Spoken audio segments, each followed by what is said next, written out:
My name is Dr. Álvaro Huerta. I'm an associate professor here at Cal Poly Pomona. And from 2021 to 2024, I was a religious and public life organizing fellow at the Harvard Divinity School. So this topic is very important for me, not just from the question of the environment, but also from the religious study aspect of it. Having grown up Catholic, it's something that is intuitive in terms of understanding this book, but also I am unfamiliar with some of the subjects and the way the professor kind of brought these themes together. So I'm here to learn as well. So that's my message to all of you. Always be open-minded and always think about yourself in terms of your positionality and how is it that you can learn from others to enrich your experience here at Cal Poly Pomona. So this event, like many events that I organize, is part of the Weglyn Endowed chair. So Michi and Walter Weglyn, they created an endowment here at Cal Poly Pomona. And Michi was actually a survivor of the camps, the internment camps during World War II, being of Japanese origin. And Walter survived the Holocaust as a child. So both of them donated money to establish this organization or this endowment, the Weglyn Endowment here, so that we can advocate and push for civil rights, social justice, and equity, something that they believed in and something that they were active in their entire lives. This is what matters to me. And this is what matters to us as a society during these dark times, is for us to speak out without fear and for us to realize that we're all human beings. We're all human beings. We're all citizens of the world. There's only one human race. No one is illegal. So for me, I want to stand here and to be with y'all so that we all understand that we're all interconnected as human beings, and this is only one earth that we have, and we need to live in harmony with the earth, like the Native Americans, taught us. So in this presentation, we're so honored to have Dr. Amanda J. Baugh. I think her last name is, I'm mispronouncing it. She's going to correct me here. We're just talking for like half an hour. How do you pronounce your name? I think we have the same problem because a lot of people, mispronounce my name as well. So she's a professor and an associate chair of religious studies and director of the MA program in sustainability at the California State University, Northridge, also known as CSUN. This is actually her second book. So her first book is she's the author of God and the Green Divide, Religious Environmentalism in Black and White. So without further ado, applause, please.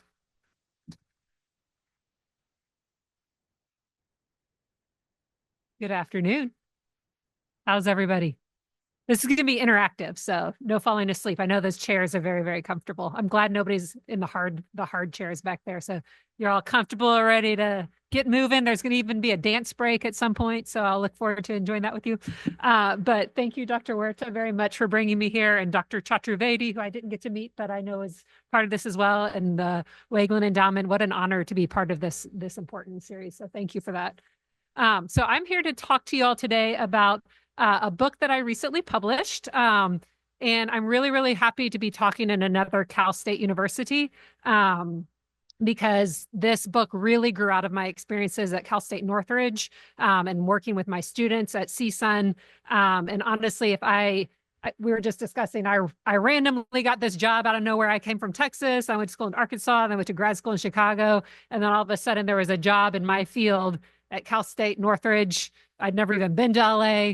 And I got this job. But my point is, if I hadn't landed at CSUN, I would have never written this book because it's really, really rooted in the lessons that I've learned from my students.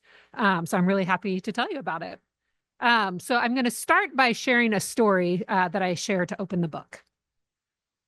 Maritza, a 30-something charismatic Catholic and a daughter of Salvadorian immigrants, had embraced a set of environmentally sustainable behaviors, such as conserving energy and water, recycling, and not wasting food for as long as she could remember.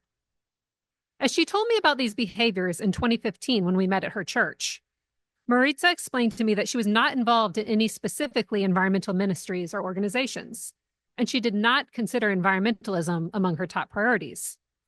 Yet simple home-based conservation measures were mundane aspects of her daily life. Maritza sometimes prayed to God for relief from the drought that had plagued Southern California in recent years. And she also helped the earth by cultivating cacti and other plants throughout her home. Taking care of plants was important, Maritza maintained, because plants provided oxygen. She was worried about the world's oxygen supply, given scientists' dire warnings about greenhouse gases building up in the Earth's atmosphere. And she suggested that planting trees could be a helpful response. If each person who cuts down a tree would plant 10 more so they can grow, Maritza suggested in Spanish, the planet would have enough oxygen. All right, so that's the end of the excerpt from my book. Maritza's reflections are from a focus group that my students and I conducted at a large, predominantly Latinx parish on the outskirts of LA in 2015, the other direction, outskirts of LA. We were there because we wanted to better understand the results of a survey that had been recently released. There we go.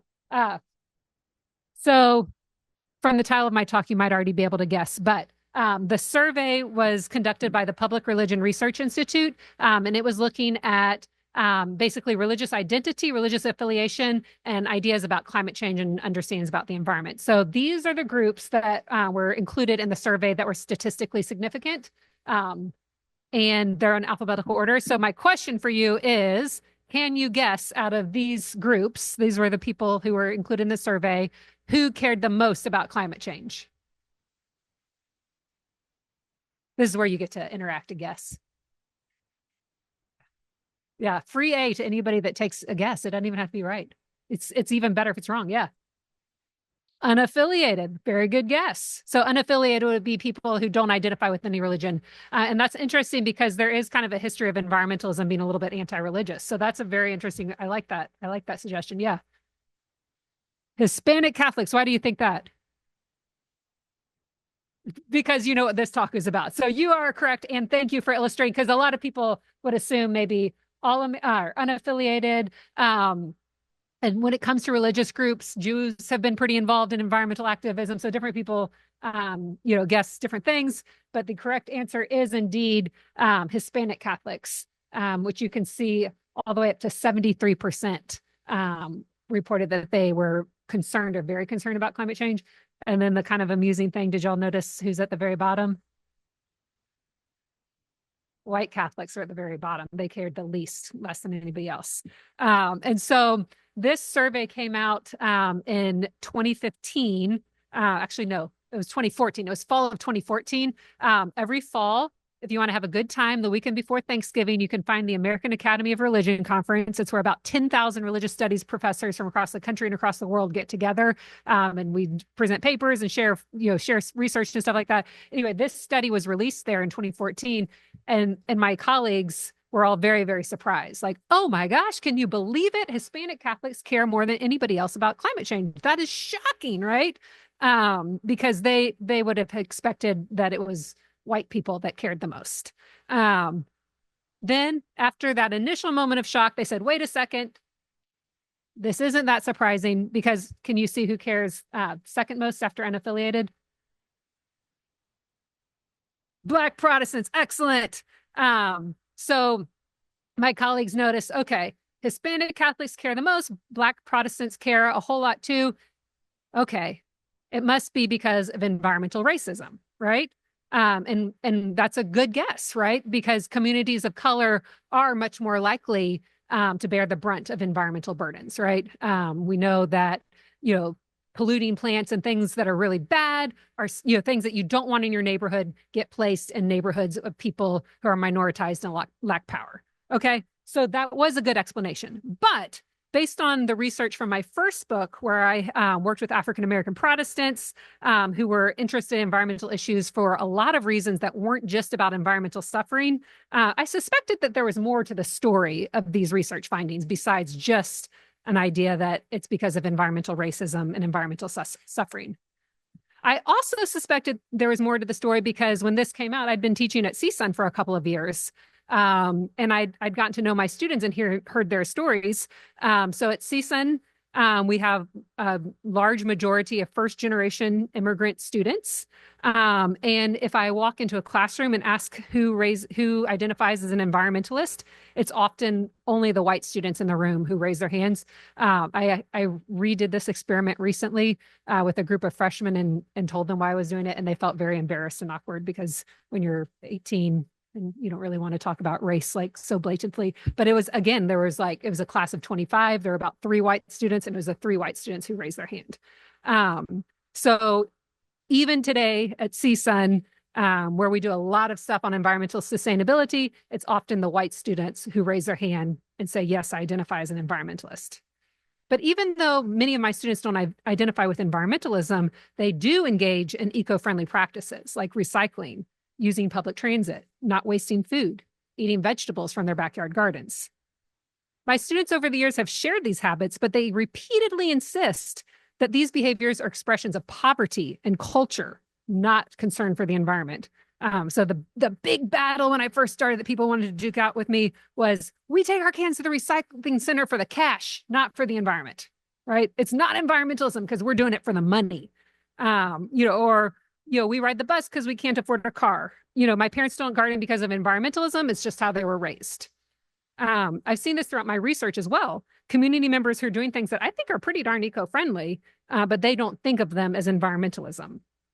The implication of this is that when I, a white, middle-class, progressive, urban, environmental humanities professor, take my cans out to the recycling bin, or if I ride the bus, that's environmentalism.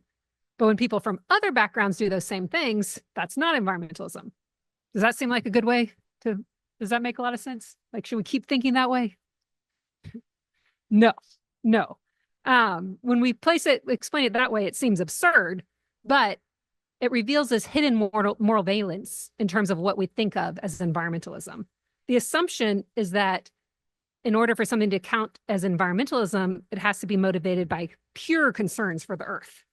If actions are motivated by something else, like poverty, necessity, we were talking about that. If you're doing something based on need, then it's not environmentalism. It's not valid as an environmental act. This type of assumption has led us to associate environmentalism with the behaviors of people like me, who are relatively affluent and white, but also frequently fly on airplanes, live in relatively sizable homes, own cars, regularly purchase new clothing, etc. We don't associate environmentalism with the behaviors of people like my students, who do not so intentionally think about environmental matters and yet live much more lightly on the earth. I talk about this in the book a little bit. Has anybody ever taken an ecological footprint or carbon footprint test online? Yeah. It asks you questions, like what size house do you live in? How often do you fly on an airplane? All these different things. And it tells you basically how many Earths would be required if everybody lived like you. And so I had this assignment. I got it from a colleague. It was really great. We were all going to do our test our ecological footprints and then reflect on, how to improve them. And I got to class and a lot of them were like, I don't need to improve my ecological footprint. Like my carbon footprint's very low. And it was this like aha moment for all of us, because of course mine was way higher than anybody else's in the class, right? And we all thought I was the environmentalist in the room because I do all the things, quote unquote, for the environment. But it was my students who are living much more lightly on the earth, even though they didn't identify as environmentalists. So going way back 5 minutes ago to that story of Maritza and her fellow churchgoers, my students and I were visiting her church back in 2015 because we suspected that there was more to these results than just an explanation based on environmental suffering. So this is the caveat point where I want to say, I'm not saying that we shouldn't worry about environmental racism. Absolutely, we should. The environmental justice movement, paying attention and combating environmental racism are essential. And we need to do more of that, and we need to talk about environmental racism. My point here is that there has to be more to the story. If we can only talk about environmental values among communities of color through a focus on the ways they're suffering from environmental problems, we fail to recognize how these communities might relate to the natural world as agents, not just as victims. Maritza's example of cultivating plants in order to improve the quality of the air offers a compelling counter story that undercuts the dominant framework of victimhood. And Maritza was far from the only person in her prayer group that night who described this active set of environmental values. So these stories illustrate a striking need for new narratives of American environmentalism and American religious environmentalism. So that's what I set out to do in my book, and that's what I'm going to try to share with you now. So in the remainder of my talk, I will talk about how our understandings of environmentalism necessarily change when we place Spanish-speaking Catholics at the center. I will start by briefly discussing some ideas that are commonly associated with environmentalism, including both secular and religious coalitions, and the types of activities that such activism supports. In my book, I refer to that type as white racial frame environmentalism. Then we'll discuss another framework that I'm calling La Tierra environmentalism, which is an embodied ethic of living lightly on the earth, and I argue it's been hidden in plain sight because it doesn't conform to our expectations of what environmentalism is supposed to look like. And then drawing stories from my research, I'll discuss three main aspects of La Tierra environmentalism. In the conclusion, I'll talk about the implications of this research for scholarship, policymaking, and activism. All right.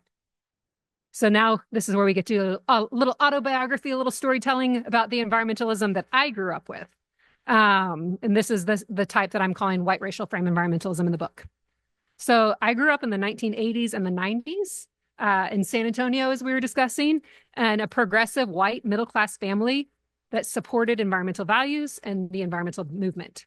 My parents went to UT Austin in the late 60s and early 70s, which was kind of like a hotbed of anti-Vietnam War protests and activism. My parents like to say they participated in the revolution when they were at UT, and their activism continued into my early childhood. So this is my mom holding my older brother at an anti-nuclear protest, I guess, in the late 70s. As a kid, I read the book 50 Simple Things Kids Can Do to Save the Earth. And I wore t-shirts and made bookmarks reminding people to save the whales. My parents became ethical vegetarians when I was in high school, and then I followed them my freshman year in college. As a college student, I also worked, there's baby me, I worked as an intern at a local organic farm, and I also was an intern for a semester at the Sierra Club. So all of these ideas were connected to the idea that it's important to save the earth, and it's good to be an environmentalist. Like that's an identity that one might aspire to have, right?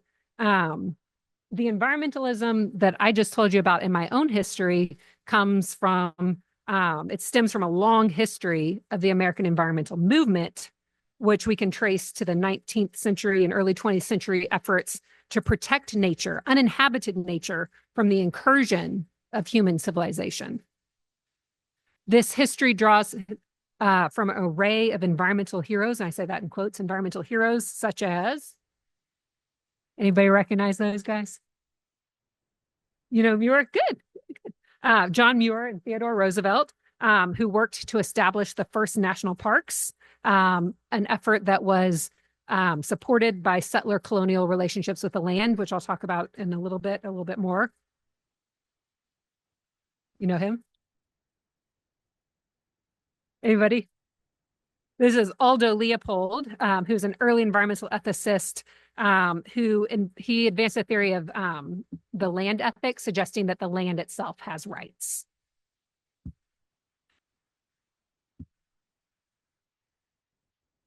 This is Rachel Carson. Anybody ever heard of her? Yeah. Good. So she wrote a book in the early 1960s called Silent Spring. And basically this was when, after World War II, Americans start spraying pesticides a bunch, and it turns out they're very, very poisonous, but we didn't know it yet. And Rachel Carson kind of popularized the idea, whoa, this stuff is very, very poisonous. We shouldn't be just indiscriminately spraying pesticides on the environment. Since the 1990s, so fast forward a few decades, environmentalism has become a central cause for a number of religious organizations. So there's been religious groups springing up and establishing organizations to protect the environment. Hazon is a popular organization that combines Judaism with environmental concern. The Global Catholic Climate Movement, Interfaith Power and Light, And I have two slides for them. Interfaith Power and Light is actually my first book. I looked at an organization in Chicago, and they were the Illinois chapter of Interfaith Power and Light, which is a national organization with chapters in almost every state. Started out here in California, and they basically work with religious communities to go green. And there they are again. I got these from their social media because religious environmental leaders really like to pose with solar panels. So there they are, lots of solar panels.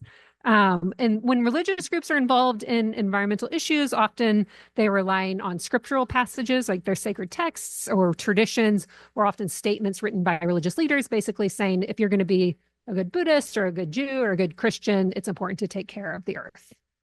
Okay. What do you notice about the images I've selected here to show you?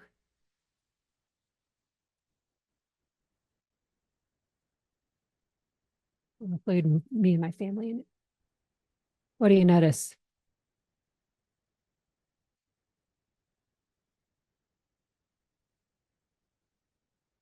Observations? Let me see. I got two helpful people in the front. Any more cautious ones in the back? Good. Yeah, there's a lot of white people in the pictures that I showed you, right? So yeah, exactly. I like that, the W word. Yes. This is a safe place to say the W word. That's my point. Yes. So these dominant narratives of environmental history all universalize the stories of white people. Now, of course, I chose these images on purpose to convey that point. There's a lot of people who are not white who are involved in nature and the outdoors and the environmental movement. Latino Outdoors is active here in LA. Green the Church is an organization based in Northern California that works with African American Protestant churches to go green. Mujeres de la Tierra is a really cool grassroots organization here in LA.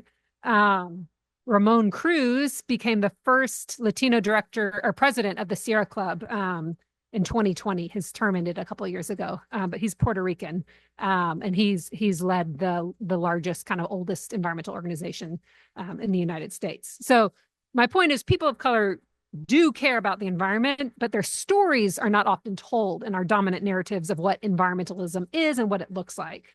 And I think the first set of pictures that I showed is also what my students are thinking of when they say, no, I'm not an environmentalist, right?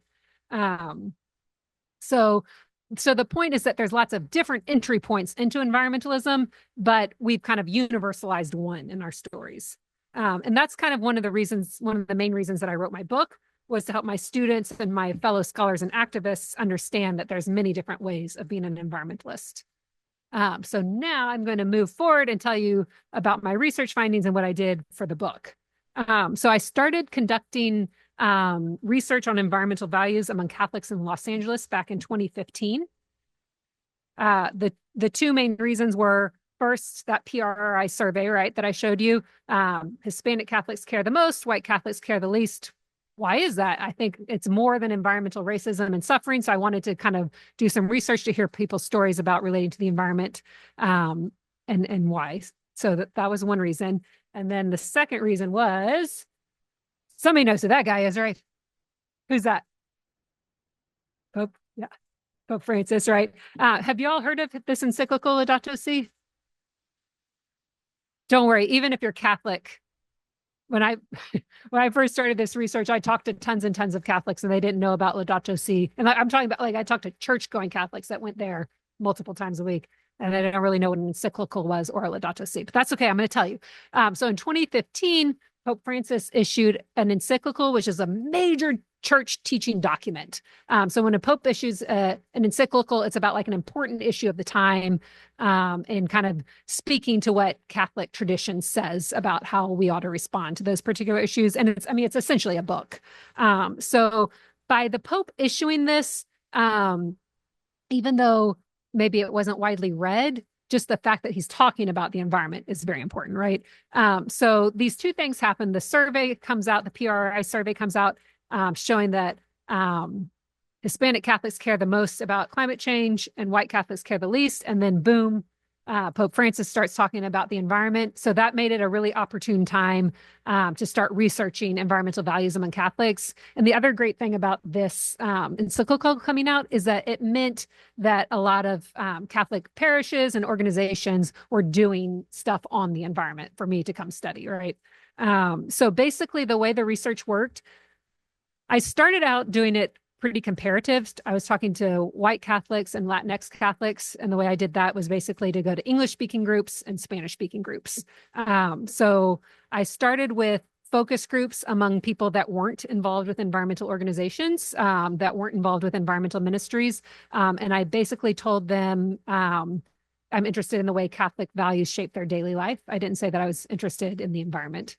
And then I kind of asked a series of questions that led to the environment and got to hear their perspectives. And then at the end, I told them what I'm actually after. And then I would do follow-up interviews with some of the people from those groups. And then also I did research among Catholics who were involved with environmental organizations. And the main one is there's an organization, it doesn't exist anymore, but there's a ministry through the Archdiocese of LA called the Creation Sustainability Ministry. And I got to do some ethnography with them. And then there is a ministry also that is not active anymore. Does anybody know Pastoral Juvenil through the Archdiocese? So it's a Spanish language young adult ministry through the Archdiocese, and they had a organization called Fe Ecología, Faith and Ecology, that was doing a lot of stuff about the environment for a few years after Laudato Si. So basically, interviews, focus groups, hanging out with people is what the research is based on. All right, so let me tell you what I found. When I first started this research in 2015, community leaders often advised me to adjust my project because they thought Latinx communities would have very little to say about the environment. Several priests encouraged me to visit a predominantly white parish in the wealthy community of Manhattan Beach because that group was doing a lot of programming around Laudato Si and talking about the environment. One Cuban-American priest in LA told me that in Manhattan Beach, quote, they have the time and luxury of being able to spend time and resources on environmental issues. But he said that members of his parish were working class, primarily Latinx, and they were in survival mode. He said they were overwhelmed with the struggles of daily life, feeding and clothing their kids, and they didn't have time to worry about the origins of global warming. And yet, here are some statements that I heard in my very first focus group conversations with Spanish-speaking Catholics who are mostly immigrants from Mexico and Central America. From the moment we believe in God and all his creation, we're already aware of nature and the connections humans have with nature. From the simple fact of being Catholic and believing in God and the Bible, we are 100% conscious of nature and the environment. Here's another one. God created everything, and we have to love it. All creation is made by God, and we must love plants like a brother. Not protecting the environment is the same as looking at a brother in the street and not helping him. Even though I conducted the focus groups with the PRI survey results in mind, I was honestly quite astounded by these statements. My previous experiences with environmentalism as a scholar and as a citizen were defined through a framework of white environmentalism. And within that framework, people of color appeared almost exclusively through stories of environmental racism and injustice. So even though I was there because I wanted to hear more stories, I was still pretty astounded to hear these. So here's where I reiterate, yes, we have to talk about environmental justice, and injustice and racism. These are problems that need to be addressed. But if we talk about communities of color only through a focus on their disproportionate suffering, it implies that they can only be environmentalists as victims, not as agent. In these dominant narratives, active love and care for the earth is restricted to the domain of privileged white activists who have the time and energy to care about the plight of the polar bear. And yet, in that first focus group that I conducted among working class immigrants from Mexico and Central America, I heard statement after statement about treating the earth with love and respect, about protecting the limited environmental resources that we've been given, about loving nature as a place to meet God. As my research progressed, I learned that that first conversation was not an outlier. Through my conversations about environmental values among Latinx Catholic churchgoers over the following years, I identified a widespread ethic of living on the earth that I'm calling La Tierra environmentalism. Oh, sorry. I had it in Keynote and then I changed the PowerPoint. I apologize. environmentalism. All right. The idea of La Tierra environmentalism comes from the work of theologian Jeanette Rodriguez, who developed the idea of La Tierra theology. All right. So first, what does La Tierra mean? Is that a twitch? La Tierra? Somebody knows what La Tierra means. The earth? Does it mean anything else? The land, good. And there's actually another one. If it's mi tierra, then what does that have the implication of? What does it mean if it's mi tierra? Like the homeland, right? The earth, the land, and home. All right, so La Tierra can indicate the earth, the land, or one's country. And according to Jeanette Rodriguez, she's the one that developed this concept of La Tierra theology. La Tierra theology is a theological perspective that identifies a special relationship to the land rooted at the intersection of Catholic theology and Latinx culture. So she has these two really important articles, and she has a TED Talk if you want to Google her. She sees this theme of La Tierra theology in numerous religious resources, but also poetry, song, and literature across Latinx and Chicanx culture. She identifies expressions of a special connection to the earth in all of these cultural productions. And she finds that it's especially tied to connections with home and the homeland and a spiritual connection with the earth, family members, and God. And so one of the cultural productions she talks about is a song by Gloria Estefan that I'm going to play for you the chorus, and this is where you get to get up and dance. So I'm just going to play you the chorus through here. I'm hoping the sound will be all right.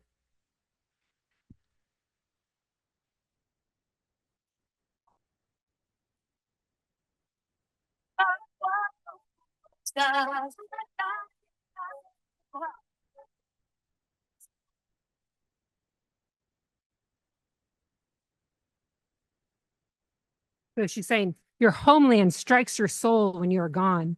Your homeland pushes you forth from its roots. Your homeland sighs when you are not there. So this is just one example among many that Rodriguez comes up with to identify the special connection between the land and the home in these cultural productions. So building on Rodriguez's work, and I will say this is one of those things we're going to talk about the process of writing a book, I know, a little bit later.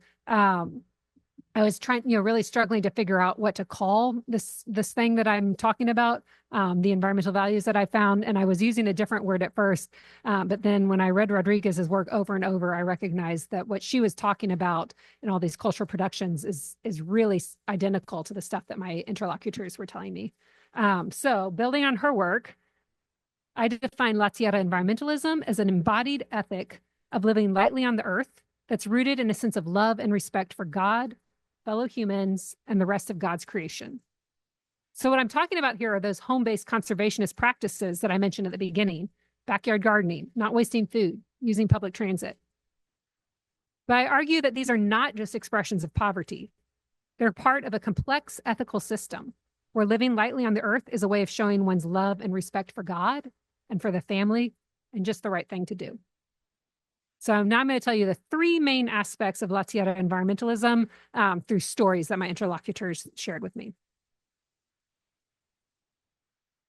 So the first aspect of La Tierra environmentalism is that it involves active love for nature and concern for global ecological issues.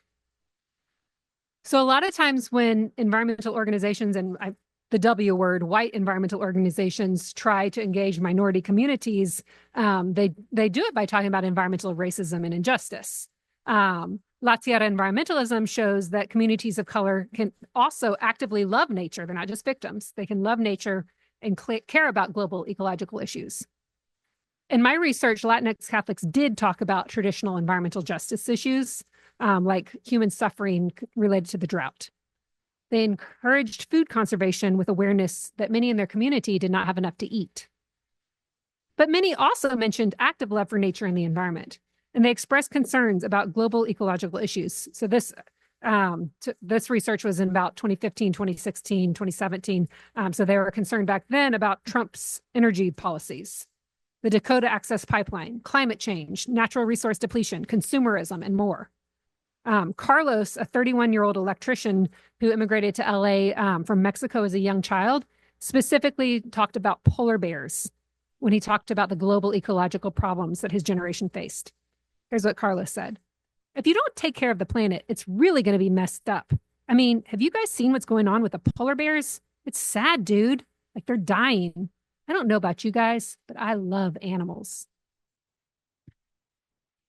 Many of my interlocutors expressed a special connection with trees and indicated that close relationships with trees were a special marker of Latinx identity in the United States. So Carlos, that same electrician, he told a story about taking his friends to visit his grandma's house in a predominantly white neighborhood. And he said that when they pulled up onto the block, all of his friends knew exactly which house was his grandma's. Why could they tell her house? Because it was the only one full of fruit trees, right? So he said, like, this was kind of like they all knew that it was her house because it was the only one full of fruit trees. This next story actually comes from somebody I realized when I was sitting down in the Starbucks. I interviewed somebody over Zoom who was a student here, and I'm pretty, because the outdoor space looks similar. So anyway, this is from a student who was here at Cal Poly Pomona, who I'm calling Robert. All the names I assign are pseudonyms. So Robert, a second-generation Mexican-American in his 20s who was going to school here, also discussed an abundance of fruit trees that were always in Latinx neighborhoods. He told me, usually you'll have an avocado tree, you'll have an orange tree, apple tree, guava tree, some type of fruit tree, maybe from wherever they're from. They usually grow here pretty well. At this point, I'd heard a lot of people telling me about fruit trees. So I was like, Robert, what's up with all these stories about fruit trees? Why is everybody talking about fruit trees? And he said, well, if you're a Latino and you don't have a fruit tree at your house, it's like you're not really Latino. In many cases, people told me about nature as a place to meet God. So these stories are all, people sharing their connections with nature through love and relationality, not victimhood, right? So they're not talking about the polluted neighborhood or, the smog coming off the highway. They're talking about loving trees, right? Loving nature as a place to meet God. So dominant understandings of environmentalism tend to think about communities of color through their focus on their disproportionate suffering. But La Tierra environmentalism balances cases of victimhood with a focus on the positive experiences that minoritized communities have with the natural world. All right, point number 2. A second aspect of La Tierra environmentalism is that it recognizes a sense of relationality with nature and sees nature as an aspect of everyday life.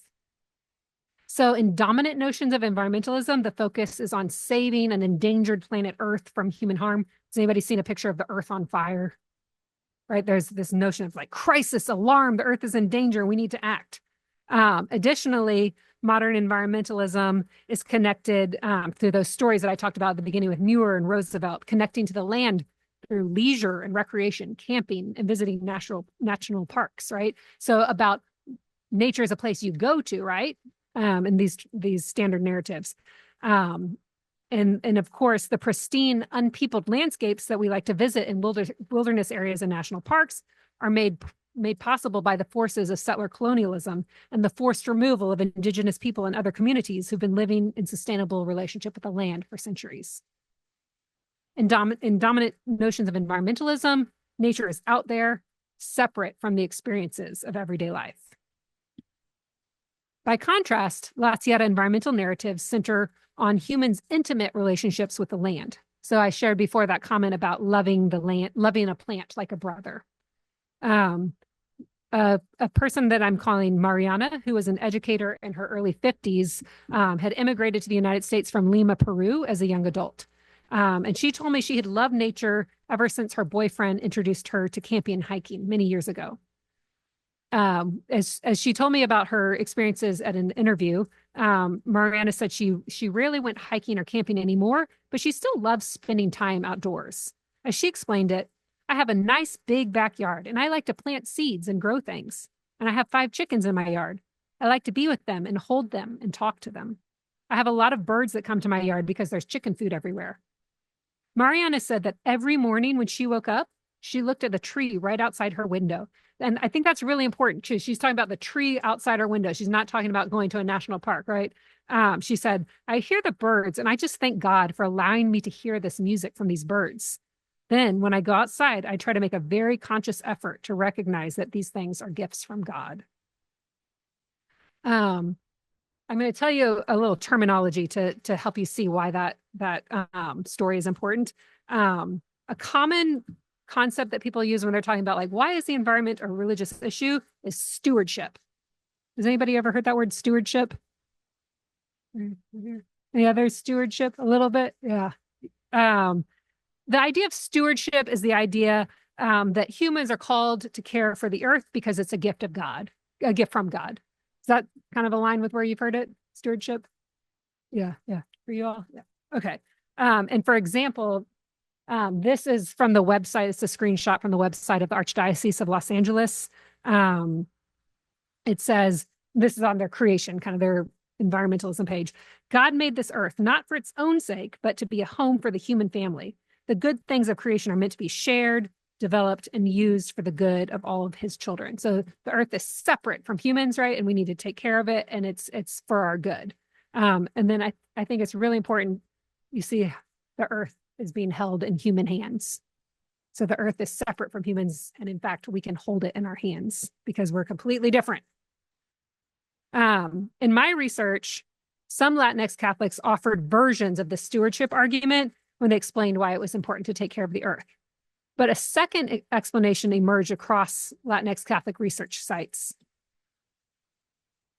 It's important to protect the environment because of the biblical mandate to love your neighbor as yourself. So in contrast to the stewardship explanation that places humans as separate from and above nature, this relational viewpoint conceives of humans and the rest of nature as part of the same reality. The love your neighbor explanation is Christian because it directly references the Bible, but the assumption that neighbor involves the more than human world reflects an indigenous relational worldview. For many of the people I met through my research, the line between humans and the rest of nature was blurred, and people referred to elements of nature as kin. So Roger from before, he'd said, God created everything. We have to love all of creation. We love a plant like a brother. Neglecting nature is like seeing a brother in the streets and not helping him. Cutting a tree is like scorning a brother. And so that he said that during a focus group, and somebody else who was there built on it. He said, Jose described nature as a neighbor when he suggested that caring for nature is a fundamental aspect of faith because everything is interconnected. He said, to love God is to love your neighbor because God created everything. If we want to be loving to God, we must be concerned with all aspects of life. But by describing nature and trees as part of society, as a brother, and as a neighbor, these comments combine a Catholic commitment to the value of human life with an indigenous relational worldview that blurs distinctions between humans and the rest of the world. Latiata environmental narratives also heavily rely on recognition of humans' dependence on the land. So lots of stories, when I talked to young adults who had grown up in LA, but had parents who had grown up on farms and ranches in Mexico, they knew, their parents knew that we need the rain in order, to eat, right? That food doesn't just magically appear at the grocery store. Water isn't something that just comes out of the hose. And I've honestly reflected a lot on this kind of like through this research. What am I teaching my children? Because I have one of those kids, it's like, oh, there's a bruise on the banana, oh, I can't possibly eat that. And somehow, they've learned that through me, versus the young adults that I talk to, would never do that, because their parents have taught them, that this is a gift, this is a resource, and it's not abundant. It doesn't just come from the grocery store. It's not always going to be there. Latiata environmentalism, in Latiata environmental narratives, nature is the stuff that surrounds everyday life. The air we breathe, the birds nesting in the trees in the front yard, the mountains outside the window in Latin America. Latiata environmentalism is about cherishing the relationships with nature in everyday life, much more than, or at least in addition to, protecting faraway landscapes from human incursion. There's a sense that nature is a place where humans meet God. All right, so the third aspect of Latiata environmentalism is that it's transmitted primarily in the private spaces of the home, most often through the examples of pious, admired women. Even when people are aware of church teachings on environmental issues, they cite family members as the source of their environmental values. So I'll tell you one story about somebody I'm calling Esmeralda, who is a retired school teacher. And she basically, after she retired, she spent, basically a full-time job volunteering at ministries at her church, focused mostly on homelessness and incarceration. But I met her through a Laudato Si group at her church. They had all read the encyclical together and kind of were reflecting on environmental issues. When I asked Esmeralda about Laudato Si, she was very enthusiastic, and she talked about transitioning to solar energy and making small lifestyle changes like recycling more. But aside from answering my direct questions about Laudato Si, she talked much more about the environmental values she learned from her grandmother, an immigrant from Chihuahua, Mexico, who had raised her. When Esmeralda was growing up in El Paso, Texas, they were poor, she told me, and her grandma made everything from scratch. She would prepare food in the family kitchen, wouldn't waste anything. She made their own clothing. They would hang the clothes up on the line to dry. Esmeralda emphasized that her childhood included struggles, but that they were happy. Even though they were poor, thanks to her grandmother's hard labor, we ate pretty good, she said. Rice and beans, fresh tortillas, who could go wrong? I asked Esmeralda if these things were related to her religion, and she said absolutely yes, because her grandma was very into her Catholicism. She said she was very, very Catholic. Esmeralda learned her environmental values from her resilient working-class grandmother, a pious Catholic who prayed all the time, Esmeralda said. Her grandma was the exemplar of Catholic piety, and since her grandma embraced conservationist measures, Esmeralda associated those with her Catholic faith as well. So retaining practices like sewing her own clothing, turning off the lights, and not wasting food were ways of connecting with her grandmother's memory and embodying this strong connection with God. And also, it's just the right thing to do. That's from a chapter on Abuelita environmentalism, which is my favorite, but I'm going to resist the urge to give you more stories of that and move on. So these stories of home-based conservationist measures were widespread throughout my research. They're often connected to poverty, yes, but they're also connected to this complex ethical system. All right. So in conclusion, Latinx environmentalism represents one of many overlooked theories of the environment where living in respectful relationship with Earth is not a matter of environmentalism. Instead, it's a routine aspect of everyday life and a matter of common sense. While it might be tempting to dismiss the sustainable practices of working-class immigrant communities as merely the result of their limited financial means, and I will tell you, I've had scholars of religion and environment completely dismiss my research. I know that's just because they're poor. Like these conversations are happening now. So it might be, some scholars might want to dismiss these as just the result of poverty. Refusing to accept these practices as environmental denies the strength of these communities' moral frameworks and perpetuates white supremacist ideologies in our definitions of environmentalism. I'm going to skip over my recommendations to scholars and policymakers and conclude with the final paragraphs of the book where I talk directly to students. For my students at California State University, Northridge, and the other emerging leaders who are bringing their communities diverse forms of knowledge and expertise to our higher education classrooms, I have written this book to say that we need you. Many first-generation college students draw from multiple forms of wisdom as a matter of daily life. While they have learned to navigate the secular world of the modern university, they also remain intimately tied to the resilient land-based communities of their ancestors, who knew what it meant to rely on the earth, and who cultivated relationships of gratitude, mutuality, and respect. In my own classrooms, students have told me about plant-loving tias who talked to their flowers as if they were their own children, subsistence farming grandfathers who did not have enough to eat when the rain did not come on time, and the backbreaking labor of parents, aunts, and uncles who toiled as migrant farm workers in the fields of Central California. Over and over again, students have written about childhood lessons where they have learned that you must take care of the earth because the earth takes care of you. I've written this book to convey that your voices, your perspectives, and your experiences matter. The models that global leaders have developed and the solutions they have proposed have not risen to the challenges that we face, and the situation with the climate is only getting worse. Please draw from the multiple forms of wisdom and moral frameworks that you value as you develop creative models for a better world, and demand that your perspectives be heard. We cannot solve these problems without you.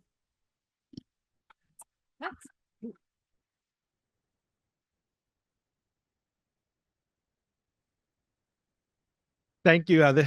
That was amazing. I really appreciate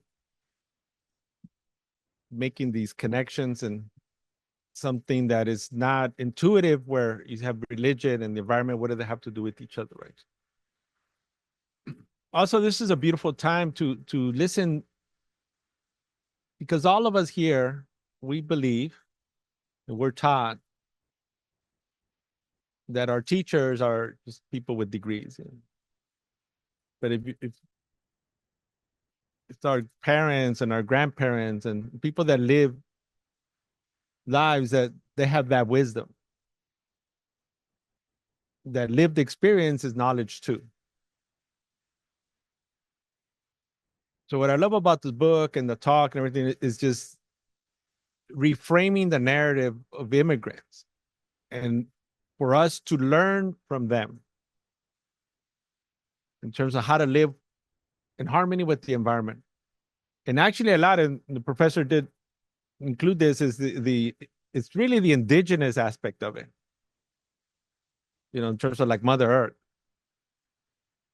In my 20s, I spent time with the Lakotas and sweat lodges, and I learned that they had a term. This is like all my relations, like homeotakia say, and they saw that we as humans were related to plants and insects and trees, and even when they cut a tree, they ask for permission.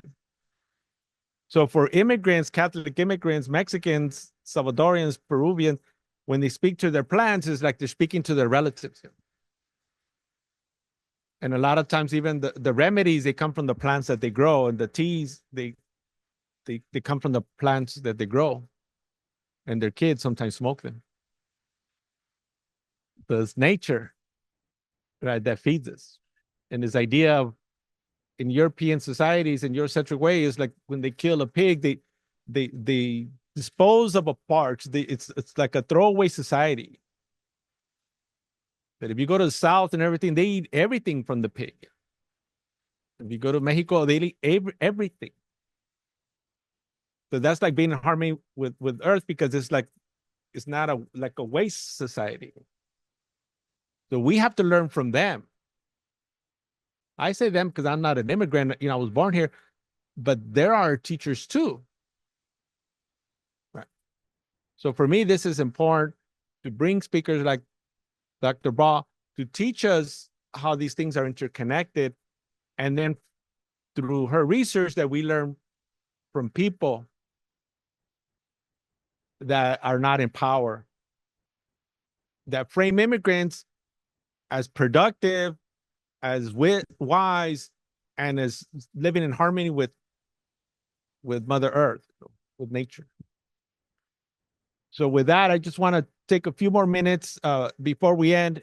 And instead of us talking and chit-chatting, because we had a little opportunity to talk about, why a professor studied religious studies and wrote these books, I just want to open it up for questions in the last few minutes that we have, and then we'll call it a day. And on Tuesday, because I took too much of your time, we'll end a little early. So for extra credit, preguntas. What is a pregunta?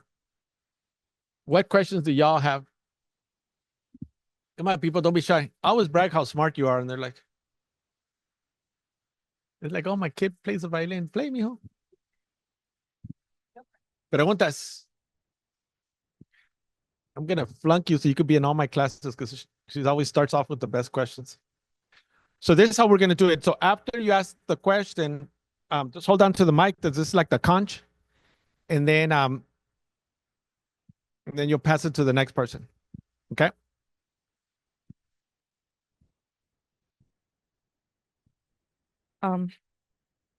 First things first, thank you, Amanda, for this amazing presentation. It was great listening through a conversation about religion regarding environmentalism.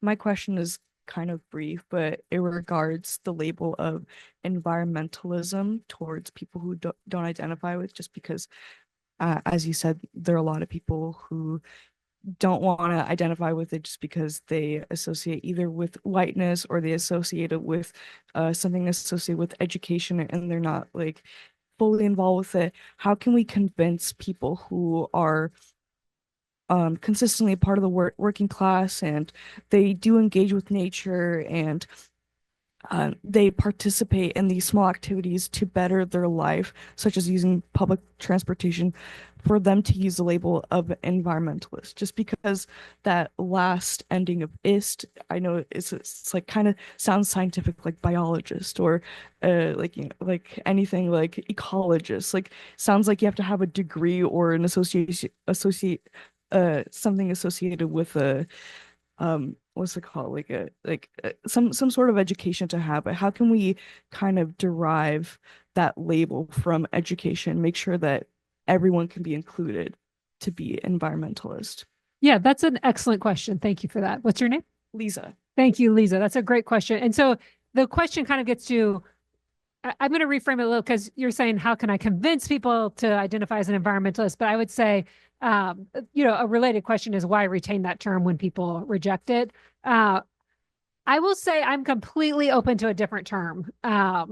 The reason I kept it is because I think there's a lot of cultural cachet and opportunities with environmentalism. And I wanted to convince my students, like, hey, there's opportunities, you have agency here, you can join these things. But also I hope that, you know, a more suitable term can emerge. That's, you know, I don't see it as my job to go around and tell people they're environmentalists and convince them. So I'm definitely open to a different word. There's somebody, Priscilla Ibarra is a literary theorist that does a lot of work on Latinx environmentalism, and she studies literature and talks about something called good life literature, which is, you know, similar, uplifting these values. And that one, it doesn't have a great, you know, like, don't worry, you're a good life enthusiast. You know, like, I don't have the right term, but I welcome all of you all to offer a better term with more cultural cachet that'll make sense. And that's kind of one of the things that we do as scholars. We like throw something out there, and then you all get to come in and say, like, hey, that's not quite right, let's do it this way. And then you get to build on what you know, what's come before you. So I see this as the starting of a conversation. I kind of talk in the intro, I definitely got stuff wrong. I wasn't able to go in with the precision. I don't know what's the difference between values from somebody from El Salvador versus Mexico, right? Because I just met people in Spanish speaking spaces. There's a lot of precision that I was not able to get at. I see this as the beginning of a conversation, and I hope that you all will go out and refine it and correct the things I got wrong and tell the stories that I couldn't hear. Great question. Yeah. One more question.